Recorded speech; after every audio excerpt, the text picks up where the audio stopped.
Thank you for tuning in. I'm Bill Potter with the WJTS News. A Huntingburg man has been arrested while police investigated a suspicious package. Last night, detectives with the Huntingburg Police Department were investigating Market Street when they received an anonymous tip about a man fitting the description of a picture put out by the police department on social media. The social media post asked the public for information regarding suspicious packages being found around Huntingburg and a man being seen in the area. The anonymous tipper believed the man in the picture was 35-year-old Jordan Brown of Huntingburg. Police found Brown and made contact with him. Through their investigation, police discovered that Brown had detonated a homemade explosive device back in December of 2020. Brown was taken to the Dubois County Security Center and was charged with a level 5 felony count of possession of a destructive device.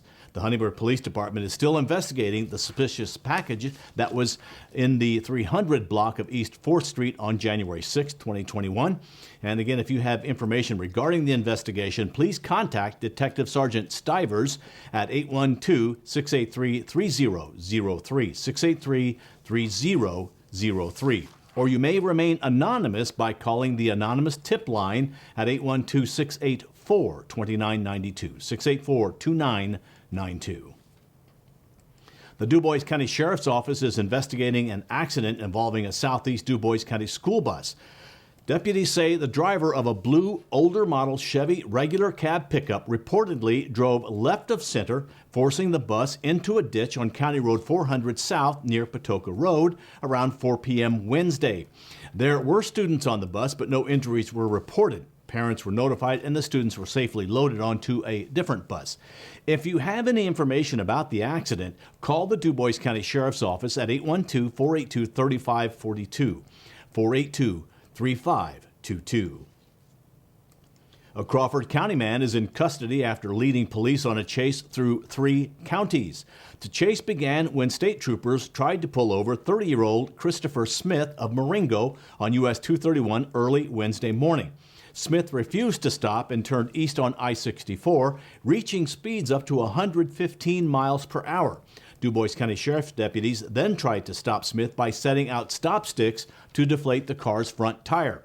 Even with the flat tire, Smith continued going 50 to 80 miles per hour on I-64 through Perry and Crawford counties. The pursuit came to an end with when Smith crashed just east of English on Temple Road. Smith was found to be under the influence of narcotic substances and had an outstanding warrants out of Crawford County. Smith was transported to the Crawford County Jail and charged with felony counts of resisting law enforcement with a vehicle and possession of a legend drug, and misdemeanor counts of OWI refusal, operator never licensed, reckless driving, possession of marijuana, and possession of paraphernalia. State police took 2 people into custody after concluding a lengthy drug investigation this week. 34-year-old Heather Blessing of Ellettsville and 39-year-old Eric Flaherty of Louisville were arrested when returning to Indiana from Kentucky with methamphetamine to deal in Lawrence, Greene, and Monroe counties. Police tried to pull over the pair on Tuesday night on State Road 37 just north of the Orange County line. When Blessing failed to stop, troopers used stop sticks to deflate the tires. While Blessing continued driving, Flaherty began throwing large bags of methamphetamine from the windows. The pursuit came to an end after the vehicle spun around and came to a rest along the side of State Road 34. Flaherty and Blessing tried to flee, but were quickly taken into custody and transported to the Lawrence County Jail. Both Blessing and Flaherty are charged with felony counts of dealing methamphetamine over 10 grams, possession of methamphetamine over 28 grams, possession of a firearm by a serious violent felon, obstruction of justice, and a misdemeanor count of resisting law enforcement. Blessing is also charged with resisting law enforcement with a vehicle. 3 more Dubois County residents have died in relation to the novel coronavirus. The Indiana State Department of Health reported 74 newly confirmed cases and 3 additional deaths on Thursday afternoon. This brings the countywide total of COVID-19 cases to 5,022 and 65 deaths since the pandemic began in March. The county's 7-day rolling average for all positive tests is 25.2%. To see a breakdown of the county's COVID-19 cases by age group and for more information or to look up your county, visit coronavirus.in.gov. Remember, the best way to protect yourself and others around you is by practicing social distancing, washing your hands frequently with soap and water, and wear a mask. Indiana Governor Eric Holcomb says the state will move into Stage 1B of its vaccination plan this Friday. That means Hoosiers 80 years old and older can begin making appointments to receive the vaccine starting at 9 a.m. on Friday. To schedule an appointment, here's what you do. Go to ourshot.in.gov, enter your zip code, and see a map of vaccination clinics. Register yourself or an eligible person using their name and age.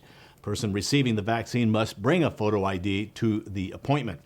Family members can make an appointment for a senior citizen. Vaccinations are free. Then, as more vaccination doses become available, the next eligible groups will be 70 and older age group, then the 60 and older age group. The Indiana State Department of Health will notify Hoosiers when the vaccine is available for those next age groups.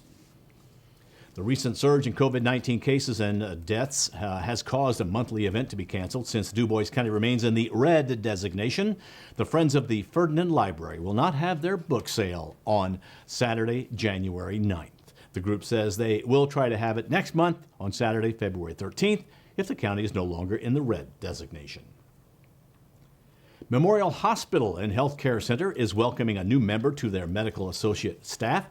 Nurse practitioner Deborah Schreier will be working alongside Jeannie Gruber, MD, and Erin Marchland, MD, at Santa Claus Family Medicine. Schreier received her associate's and bachelor's degree in nursing from Purdue University in West Lafayette. She earned her master's degree in nursing from Indiana University, Purdue University in Indianapolis. She has worked in a variety of nurse practitioner roles over the past 16 years and is certified by the American Association of Nurse Practitioners.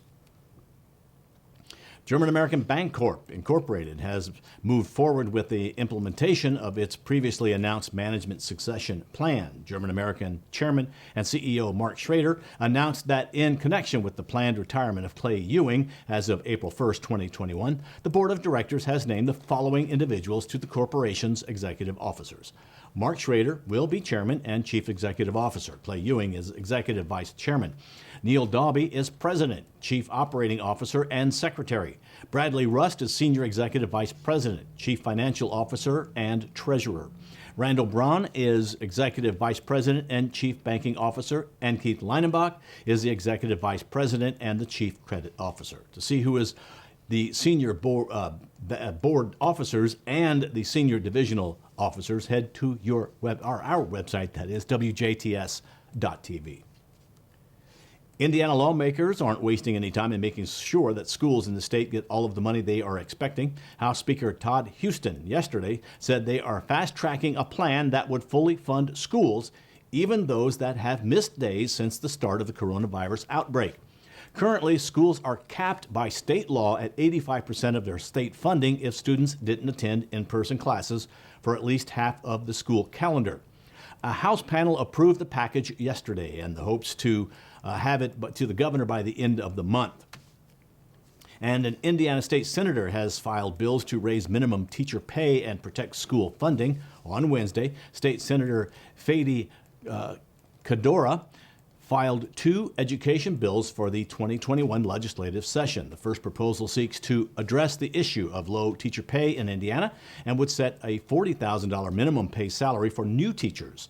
A minimum salary would help attract and retain new teachers to the profession and also increase pay for all teachers, regardless of their years of service.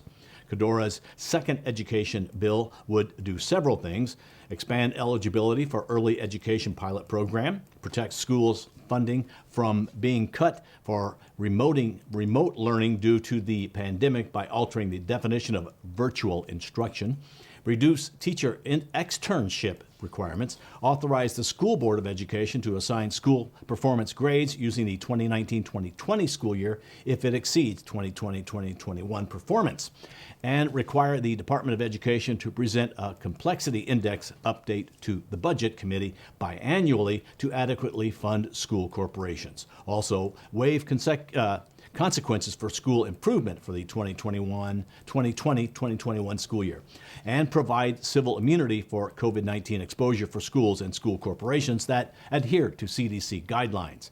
You want to learn more? Head to indianasenatedemocrats.org. Trustees at the University of Evansville are not going to stop the school's proposed realignment that will mean cutbacks and layoffs. Trustees yesterday said they support UE president's plan to trim nearly a dozen underused majors and lay off dozens more professors and faculty members. These trustees say the realignment will be difficult, but it is necessary to ensure the future of the school. Evansville faculty members wanted trustees to give them more time to come up with a plan of their own. There is a unified stance from Indiana's members of Congress after yesterday's chaos at the U.S. Capitol. Senator Mike Braun and Todd Young both said on Twitter yesterday that the people who stormed the Capitol crossed the line. Braun said he decided not to object to the Electoral College results because of the violence. He said he wants to put yesterday behind us as a country. Now stay tuned. Weather and sports are still to come on 18 WJTS News.